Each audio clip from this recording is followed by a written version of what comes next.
Bonjour à tous et très bienvenue au Secret de Jardin.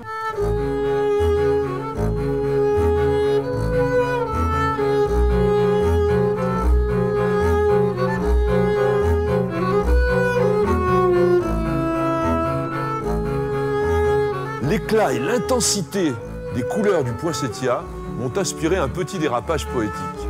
Étoile de Noël, flamboyante mexicaine, fleur de la sainte nuit, colore de feu la fête, messagère de l'hiver dont tu célèbres l'aubaine, d'un renouveau serein qui apaise nos tempêtes.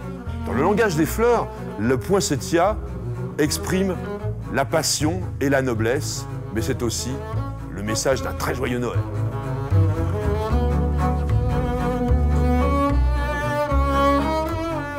Dans son Mexique d'origine, cette plante forme un bel arbuste de 3 mètres de hauteur environ, et les Aztèques l'utilisaient déjà à la fois comme ornement, mais aussi appliquaient les feuilles sur les maladies de peau. La plante est restée totalement inconnue ailleurs que dans son pays d'origine, jusqu'environ au XIXe siècle, et en 1828, Joël Robert Poinsett, le premier ambassadeur des États-Unis au Mexique, qui était aussi un botaniste amateur, découvre la plante, prend un échantillon et l'envoie en Angleterre, où Robert Graham, tout naturellement, l'a nommé poinsettia. Mais à l'époque, les connaissances botaniques sont encore un peu fragmentaires.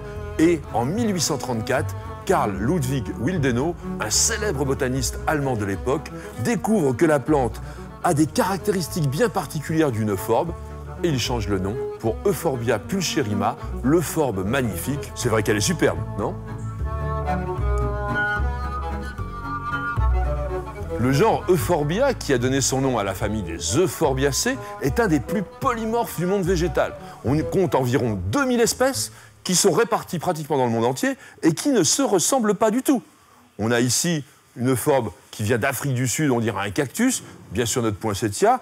Il a un petit air de famille avec Euphorbia fulgens ici. Et puis, ici, j'ai des euphorbes que vous pouvez mettre dans votre jardin. C'est des plantes vivaces extrêmement intéressantes qui font de très très belles touffes et qui sont parfaitement rustiques. Alors, quelle est la particularité commune à toutes ces euphorbes? Eh bien, c'est qu'elles sécrètent généralement du latex, un latex qui, pour beaucoup d'espèces, peut être toxique, mais ce n'est pas le cas pour le poinsettia.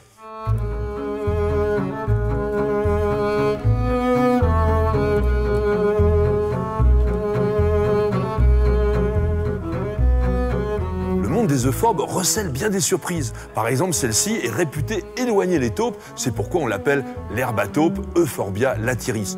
Et maintenant, revenons à nos poinsettias. Peut-être croyez-vous que ces belles excroissances rouges flamboyantes sont les pétales d'une fleur. Eh bien, pas du tout. Allez, on va voir la fleur du poinsettia. Rapprochez-vous. L'inflorescence est cachée complètement au cœur de cette belle touffe rouge. On voit les toutes petites fleurs ici avec leurs petites pointes jaunes qui sont les étamines. Et autour, le bouquet, c'est ce que l'on appelle des bractées, c'est-à-dire des feuilles transformées, colorées. Et d'ailleurs, la preuve, on voit ici la nervure principale et les nervures secondaires, exactement comme dans une feuille.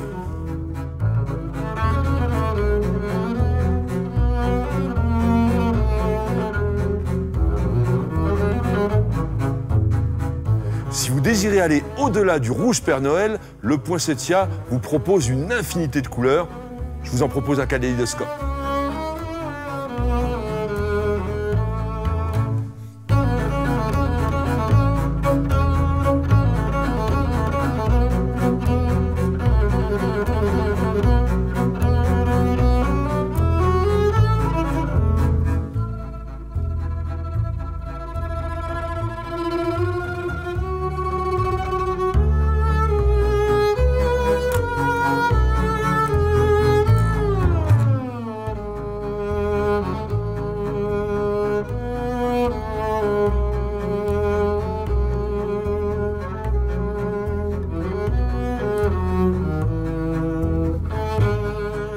Du fait de ses origines subtropicales, le poinsettia est bien entendu une plante à maintenir à l'intérieur. Attention, une pièce très lumineuse mais pas trop chauffée, entre 12 et 18 degrés.